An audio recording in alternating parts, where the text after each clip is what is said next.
کہیں دور پہاڑوں اور دریاؤں کے درمیان ایک خوبصورت سلطنت تھی نورستان۔ یہاں کے بادشاہ سلطان کامران اور ملکہ ملیحہ رحم دل اور نیک حکمران تھے۔ ان کی بیٹی شہزادی زرنوش نہ صرف حسن میں بے مثال تھی بلکہ جادوئی طاقتوں کی مالک بھی تھی جو اسے ایک قدیم کتاب سے ملی تھی۔ محل اور خوشحال سلطنت، پرندے چہچہا رہے ہیں، لوگ خوشحال نظر آ رہے ہیں، لیکن نورستان کی خوشحالی کو ظہیر الظلام نامی جادوگر کی نظر لگ گئی۔ وہ ایک خطرناک جادوگر تھا جو سیاہ جادو کا ماہر تھا۔ وہ جانتا تھا کہ اگر وہ شہزادی زرنوش کی طاقت حاصل کر لے تو پوری دنیا پر راج کر سکتا ہے۔ ایک خوفناک کلا جادوگر اپنی طاقتوں کا مظاہرہ کر رہا ہے، بادل گرج رہے ہیں۔ ایک رات جب آسمان پر سیاہ بادل چھا گئے، نورستان میں زوردار بجلی کڑکنے لگی۔ اچانک محل کی دیواروں پر اندھیروں کا حملہ ہوا۔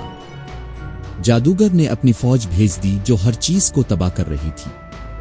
جنگ کا آغاز، فوجیں لڑ رہی ہیں، محل میں افراتفری ہے۔ محل کے دروازے ٹوٹنے لگے، بادشاہ اور ملکہ اپنی فوج کے ساتھ لڑنے کی بھرپور کوشش کر رہے تھے، لیکن جادوگر کی طاقت ناقابل شکست تھی۔ جب کوئی راستہ نہ بچا تو شہزادی زرنوش نے اپنی جادوئی کتاب کھولی اور ایک نورانی منتر پڑھا جس سے ایک سنہری روشنی پیدا ہوئی۔ یہ روشنی اتنی طاقتور تھی کہ اس نے ظہیر الظلام اور اس کے سیاہ جادو کو ہمیشہ کے لیے ختم کر دیا، لیکن اس کی قیمت زرنوش کو اپنی جان دے کر چکانی پڑی۔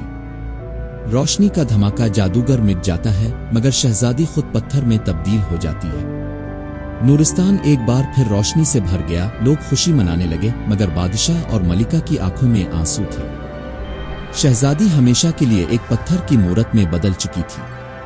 محل کے باغ میں ایک حسین مگر غمگین مجسمہ، لوگ پھول رکھ رہے ہیں، لیکن ایک پرانی پیش گوئی کہتی ہے کہ اگر نورستان میں سچی محبت اور نیکی قائم رہی تو شہزادی ایک دن پھر واپس آ جائے گی۔